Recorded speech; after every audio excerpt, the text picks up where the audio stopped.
Yesterday, the military regimes in Burkina Faso, Mali, and Niger announced their immediate withdrawal from the West African bloc, ECOWAS. The leaders of the three Sahel nations issued a statement saying it was a sovereign decision to leave the economic community of West African states without delay. The three nations have hardened their positions in recent months and joined forces in an alliance of Sahel states. Joining us on the show this morning to discuss this latest decision by the three countries to leave ECOWAS is Professor Bolaji Akinyemi, Nigeria's former Minister of Foreign Affairs. He will also give us his take on the latest ruling by the International Court of Justice, ordering Israel to take all measures within its power to prevent acts that could amount to genocide against Palestinians in the Gaza Strip. Professor Akinyemi, good morning and welcome to the show. Good morning, Dr. Abati. Good morning, Nayo. Good morning, sir. We've got a crisis on our hand, a major crisis for that matter. I listened to your intro at around 8 o'clock this morning, and you are quite right to have drawn our attention to the fact that Mauritania withdrew from the group in 2002, I believe, and the heavens didn't fall. Where Mauritania is not the coalition of these three nations that have decided to leave ECOWAS. I am not sure that really I have my hold on what really is going on.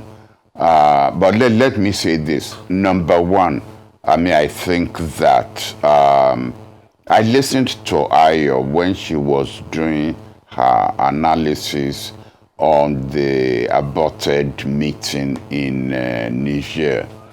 It's not in Niger's place, especially somebody who is on suspension, to call a meeting and ask representatives of ECOWAS to show up in Niamey.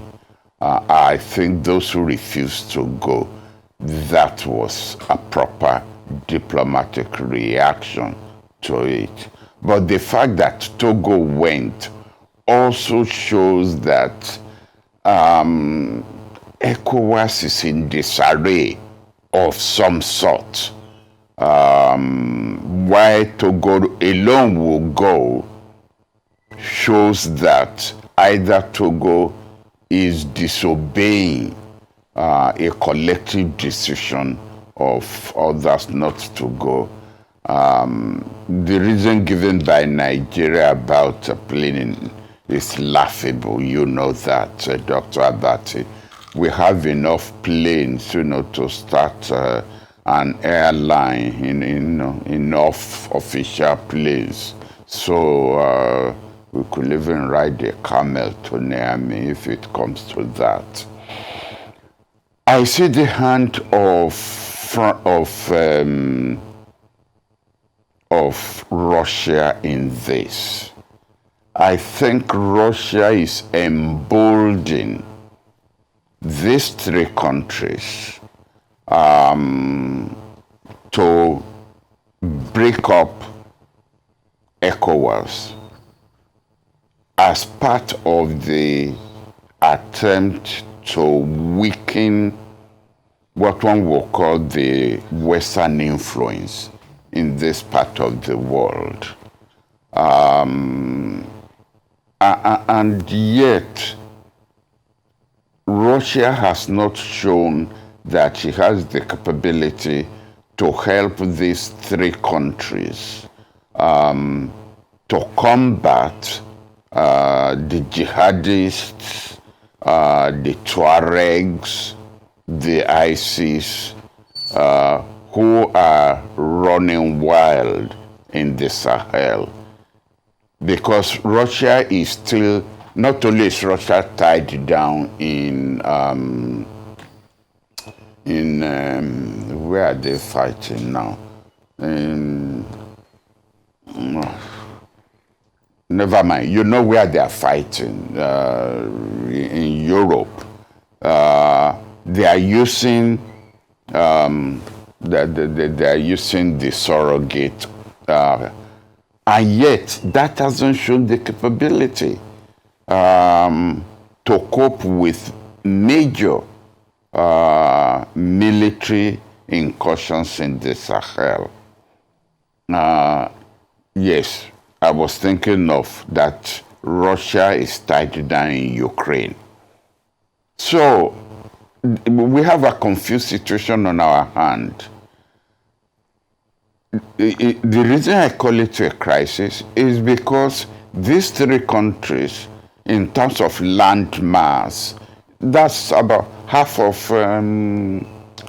ECOWAS. So we are not dealing with just a little hiccup on our hands.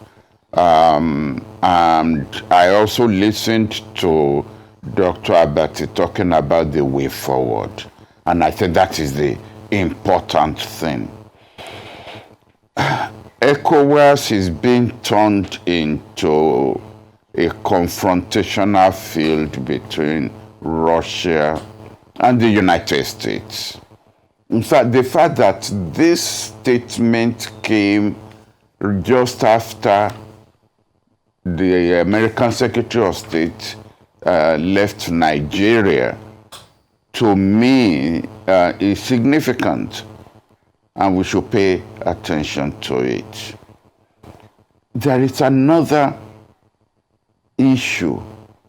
You will recall that Guinea also has a military regime, and yet Guinea is not going along, it's not in step with these three other countries in the steps that they have taken, whether in the alliance that they have formed, kicking out the French, and now saying they are leaving ECOWAS.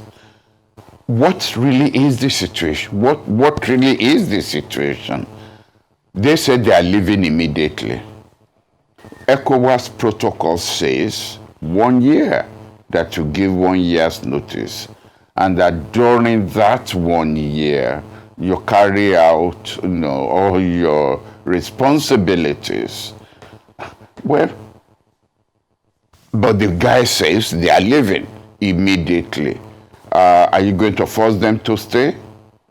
Or are you going to use this confused situation to try to bring a palliative into the situation? I don't believe that what is happening is going to be solved easily, simply because we now have this confrontation between Russia and the Western countries and NATO. We have that at the back of we should have that at the back of our minds. Is there a role for Nigeria? My answer is surely there must be a role for Nigeria.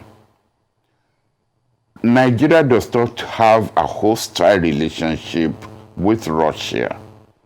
Therefore, there ought to be some tough talking between the Ministry of Foreign Affairs and the Embassy of Russia about this.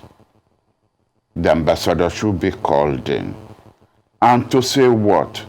To say Nigeria sharing a common border with Niger does not want a topsy-turvy diplomatic situation.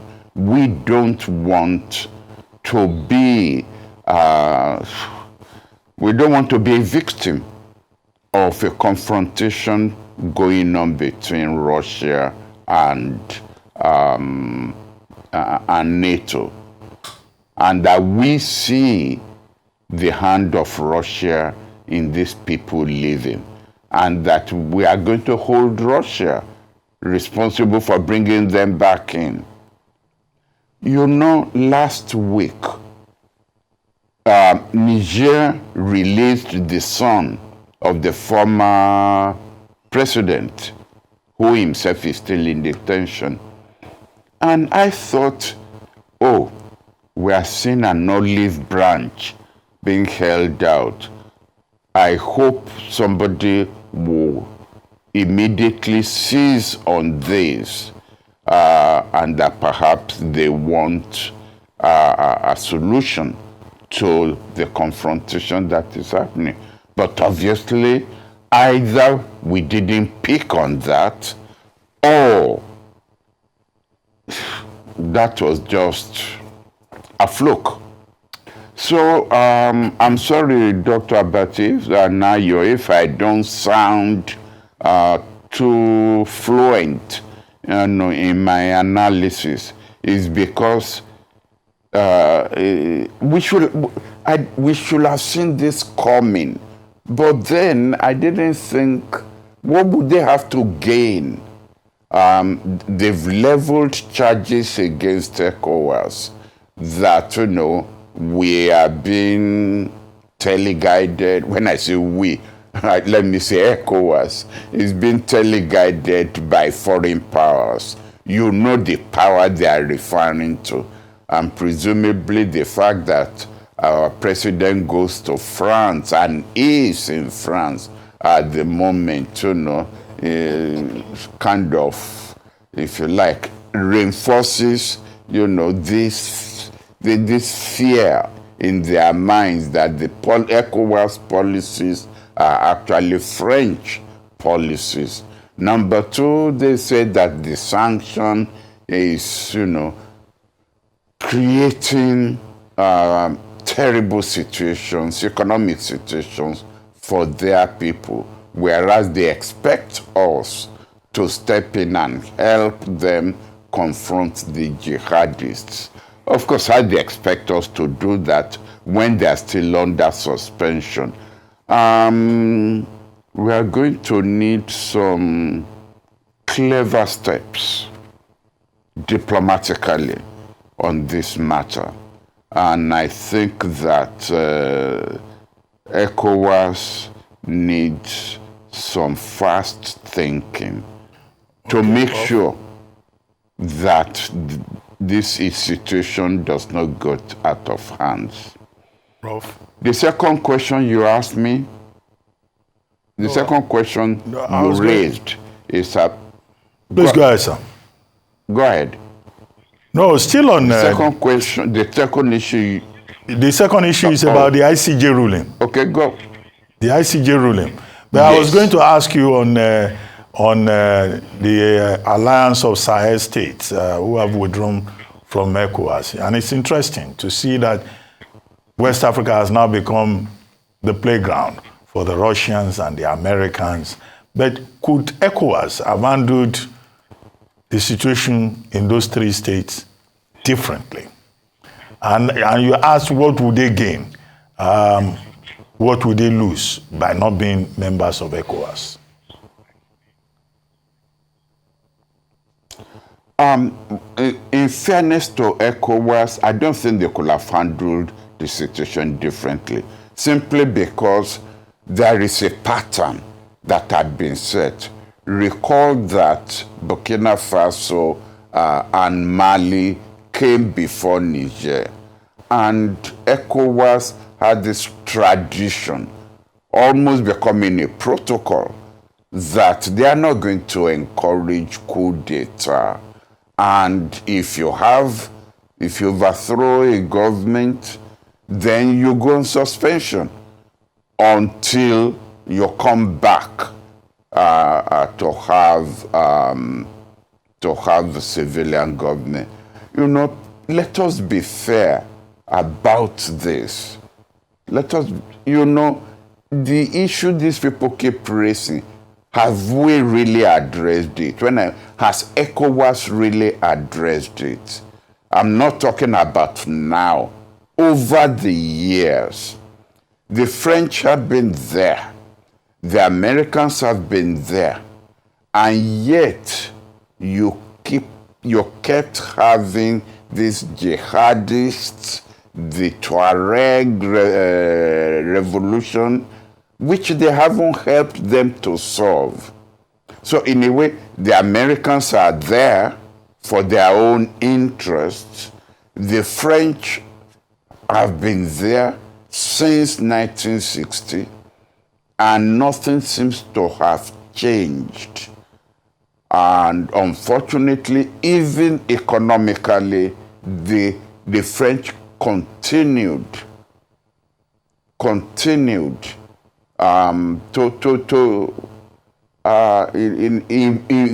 I won't say impose. They didn't help these countries economically.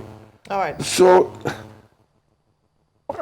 have civilian regimes been advantageous to these countries? So, in a way, when we say no coups, we will punish you if you have coups.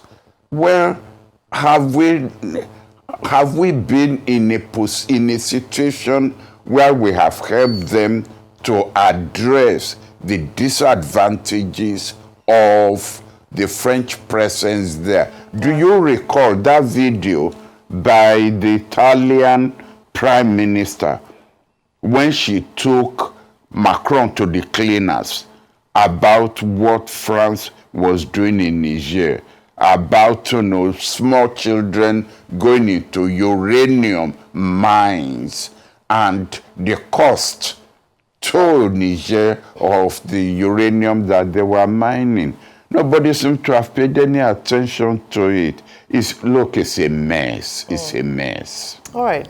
Well, Professor Akinyemi, thank you so much. I mean, like you mentioned, whilst Russia has its dealings or its own war in its hands, with Ukraine, it's still, as you've alluded to, interfering in what's going on the African continent. We'll see how that plays out in the long run. But I'd like us to make a quick stop with what's going on at the ICJ, especially following the court order on Friday, a 6-point order to Israel following South Africa's genocide case at the ICJ. I mean, from reports, they stopped short at calling for a ceasefire on Israel's part against Hamas and Palestine. But one of the things I must mention is, what do you think Israel's response to this would be? They've asked them to abide by the provisions of Article 2. They've asked them to ensure that provisions of humanitarian supplies have free flow into the region and other points of order. Do you think Israel would abide by this, or how do you think this would play out? This was a very honest, we should expect that, an extremely clever judgment by the International Court of Justice, and I wasn't expecting anything less. Let us take the issue of they are not calling for a ceasefire. The court explicitly accepted the fact that you have the right of self-defense. In other words, that that there could be a case for a justified war. So to that extent, they are not going to call for a ceasefire. On the other hand, as the South African foreign minister said, the other orders that they called upon Israel to do implied that at least you will scale down the you will scale down the volume of the war in order to allow humanitarian things to go in. Yeah. We also should recall, and people don't tend to talk about this, the court called on Hamas to release the hostages that they are holding. I don't see so while I don't see Israel abiding fully, I will say that, I will emphasize that word fully, by the orders, the interlocutory. Those orders are interlocutory, by the way. That's not the final say of the court. The final say of the court is probably going to be in 3 years. It may even be in 5 years' time. But, people don't seem to have listened to the language of Netanyahu. For the first time, I think he piped down. The first sentence in his reaction to the court is, Israel abides and will abide by international law. During the whole of this war, that will be the first time I will hear a categorical declaration by Netanyahu. He did say that. He then, of course, said Israel has the right to defend itself. Hamas said they are prepared to abide by the ruling of the court on release of hostages, provided. So it was not going to be, if you like, an acceptance again of the ruling. It has become provisional if Israel does this and Israel does that. I also want to draw attention to the fact that the Israeli judge on the court joined the majority on some of their rulings, and this must be regarded as the judge must be congratulated for that, because even I was expecting that the Israeli judge, who used to be the president of the Supreme Court of Israel, would be totally negative.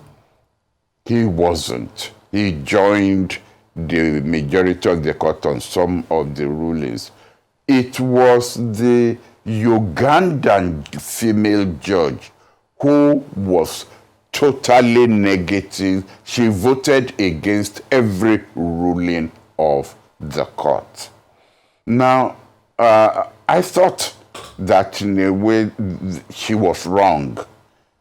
It is true she had taken a position that in a way the court lacked jurisdiction, that South Africa did not, in terms of diplomatic negotiation, that there were still steps that South Africa should have taken before coming to the court.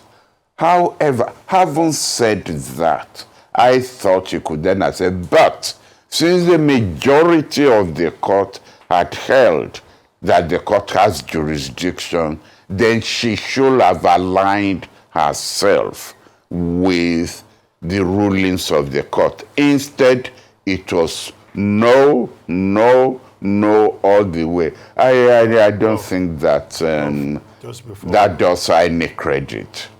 Just before we go, I mean, the arguments were taken from Israel and South Africa. Hamas could not have been at the court, not being a party to the convention, the enabling convention. But quickly, how is this a diplomatic victory for South Africa?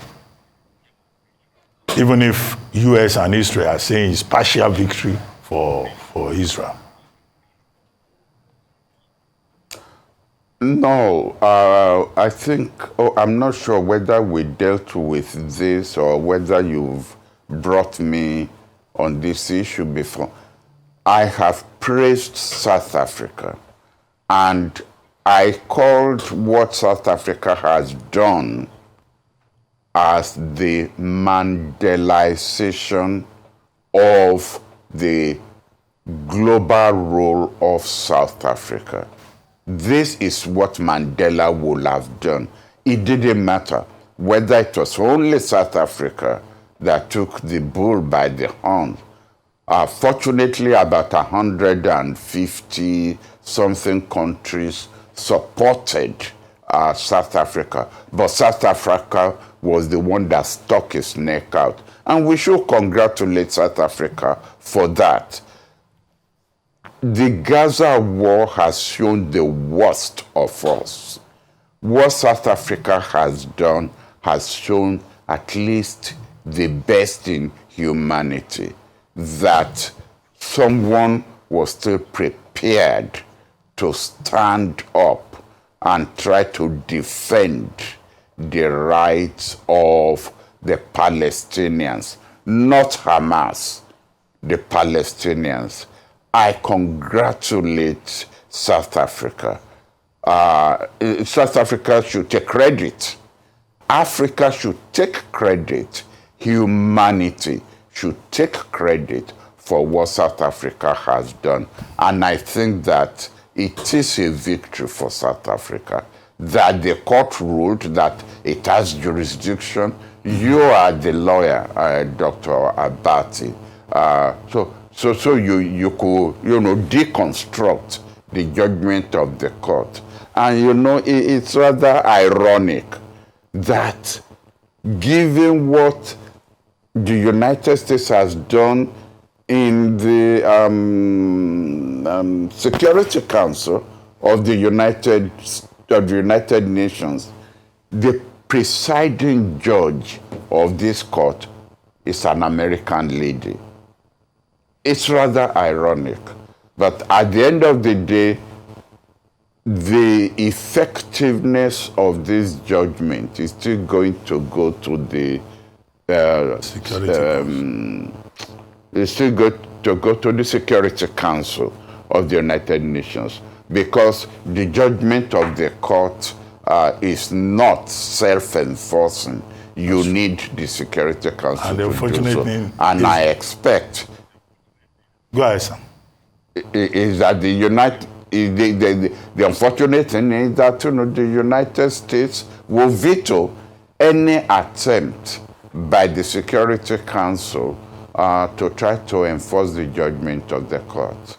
But I think the world is a better place today because of the judgment of that court. Wow. Especially, remember there were judges who, in, I won't say dissenting opinion, but in their comma and dotting the I's, had problems as to whether